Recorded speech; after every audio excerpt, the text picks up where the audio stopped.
ফিলিস্তিনকে রাষ্ট্র হিসেবে স্বীকৃতি দিতে বিশ্বের সব দেশের প্রতি আহ্বান জানিয়েছেন জাতিসংঘের একদল বিশেষজ্ঞ। মধ্যপ্রাচ্য শান্তি সুরক্ষায় সোমবার এই আহ্বান জানান তারা।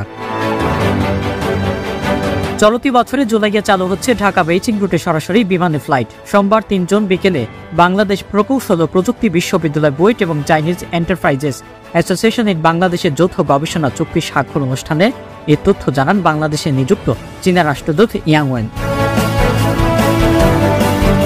দেশে ৯টি অঞ্চলের উপর দিয়ে ঘন্টায় সর্বোচ্চ ৬০ কিলোমিটার বেগে ঝড়ো হাওয়া বয়ে যেতে পারে। এসব এলাকায় বজ্র বৃষ্টিরও সম্ভাবনা রয়েছে বলে জানিয়েছেন আবহাওয়া অধিদপ্তর। উচ্চ পর্যায়ের ব্যক্তিদের ক্ষমতায় লাগামহীন অপব্যবহার সাবেক পুলিশ প্রধান বেনজির আহমেদের মতো ফ্রাঙ্কেনস্টাইন মানুষ তৈরি করছে বলে মন্তব্য করেছে ট্রান্সপারেন্সি ইন্টারন্যাশনাল বাংলাদেশ। এই ছিল এখনকার মতো দেশ দেশান্তর 24 সংবাদ।